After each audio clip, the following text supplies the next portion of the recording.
पुरुषोत्तम मास अध्याय 12 मेघावती का पुनर्जन्म। सूत पुराणी बोले, हे मुनिश्रेष्ठों, भगवान शंकर के अंतर्ध्यान होने के बाद मेघावती शोक से बहुत दुखी हो गई। उसकी आंख में से आंसू बहने लगे। मेघावती का शरीर चिंता और शोक में क्षीण होता गया और थोड़े ही वक्त में उसकी मृत्यु हो गई। उसी वक्त पृथ्वी पर यज्ञसेन राजा ने महायज्ञ किया था। उस यज्ञ कुंड में यकाएक एक कंचन वरण कुमारिका प्रकट हुई। यह कन्या द्रुपद राजा की पुत्री द्रौपदी के नाम से सर्वलोक में प्रसिद्ध हुई। जब द्रौपदी विवाह योग्य हुई तब द्रुपद राजा ने रचे स्वयंवर में पराक्रमी राजा को निस्तेज बनाकर अर्जुन ने मत्स्यवेद किया था, किंतु माता कुंती के वचन का पालन करने के लिए वह 5 पांडवों की पत्नी बनी। बाद पांडवों और कौरवों ने जुआ खेला। उसमें युधिष्ठिर हार कर अपना राजपाट खो बैठे। आखिर में उस जुए में द्रौपदी को भी हार गए। दुशासन द्रौपदी के केस पकड़कर भरी सभा में घसीट कर लाया और उसके वस्त्र उतारने का प्रयत्न करने लगा। यह सब दुख का कारण उसके पूर्व जन्म में पुरुषोत्तम मास का अनादर किया था वह था। अब ऐसे फलदायी और पवित्र पुरुषोत्तम मास का सेवन ऋषि मुनि और देवों भी करते हैं। काम्याक वन में रहते पांडवों को भगवान श्री कृष्ण कहते हैं, पांडवों, यह पुरुषोत्तम मास का व्रत करो, इससे आपके सब दुखों का नाश होगा। तुम्हारे चले गए राजपाट और सुख वैभव वापस आपको मिलेंगे। सबको धीरज बंधाकर भगवान श्री कृष्ण ने द्वारका जाने की तत्परता दिखाई। उस प्रसंग में भगवान श्री कृष्ण को पांडवों ने प्रार्थना की, आप जगत के तारनहार और आधार हो, आप हमारे रक्षक हो, हम आपके शरण में आए हैं, हमें मार्गदर्शन दो। श्री कृष्ण ने पांडवों को मार्गदर्शन और आश्वासन दिया और बाद में खुद द्वारका जाने के लिए रवाना हो गए। भगवान श्री कृष्ण के आदेश का पालन करने को युधिष्ठिर ने अपने भाइयों से कहा। थोड़े ही वक्त के बाद पुरुषोत्तम मास आते ही सब भाई द्रौपदी सहित तीर्थ यात्रा पर निकल गए। वे सब इस मास में स्नान, ध्यान, दान, व्रत और प्रभु स्मरण में बिताने लगे। इसीलिए पुरुषोत्तम भगवान उन पर प्रसन्न हुए। उनके वनवास का 14 साल खत्म होते ही उनका गया हुआ सुख वापस मिला। पुरुषोत्तम मास के व्रत के प्रताप से उनको हस्तिनापुर का राज्य वापस मिला।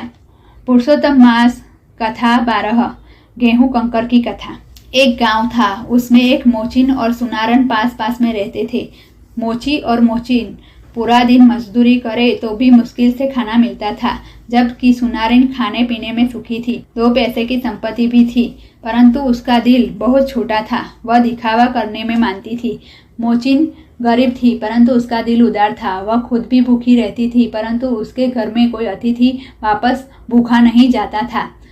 इतने में पुरुषोत्तम मास आया। मोचिन ने पुरुषोत्तम मास का व्रत लिया। वह जल्दी सुबह नदी में स्नान करने जाती, काठा गौरमा का पूजन करती, कथा कहानी सुनती और ब्राह्मण को यथाशक्ति दान भी देती और देव दर्शन करने जाती। सुनारिन ने भी व्रत लिया। वह सुबह जल्दी उठकर बन ठनकर नदी में नहाने जाती, इसीलिए नदी में जाते देर हो जाती थी।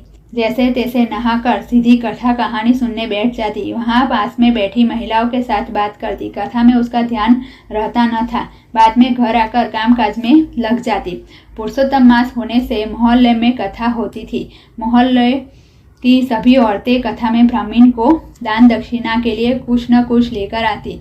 हर एक अपने साथ मुट्ठी गेहूं लाए हो उसका ढेर गौर महाराज के पास करती, जबकि सुनारन पूरी कटोरी भरकर गेहूं लेकर आती और ढेर करती। सबके ढेर के सामने सुनारिन का ढेर अलग से दिखाई जाता। हकीकत में सुनारिन एक भाग गेहूं लेती और उसमें पौना भाग कंकर मिलाती। सुनारिन कथा सुनने में कम ध्यान देती, किंतु उसका लक्ष्य अपनी ढेर पर रहता और मनोमन गर्व करती।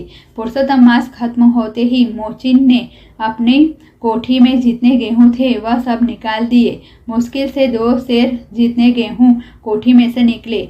उसके मन में हुआ, यदि ज्यादा गेहूं मिलते तो ज्यादा देती। दूसरी ओर सुनारिन ने पूरी कोठी भरकर गेहूं होने के बावजूद सेर गेहूं निकालकर उसमें 4 सेर कंकर मिलाकर 5 सेर की थैली भरकर कथा में ले गई। सबने शक्ति मुजब गौर महाराज के सामने ढेर करके रख दिया। मोचिन ने भी अपने गेहूं के ढेर सबके ढेर के पास रख दिए। सुनारिन कथा में सबसे देर आई और 5 सेर गेहूं का बड़ा ढेर किया।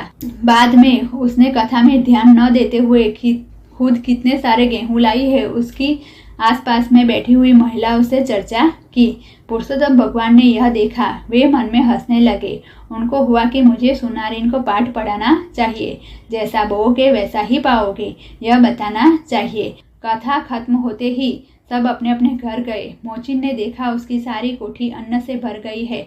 उसने आसपास रहती पड़ोसिन को बताया कि पुरुषोत्तम भगवान की कृपा से मेरी सारी कोठी गेहूं से भर गई। सब बहनों के साथ सुनारिन भी उसके घर देखने गई।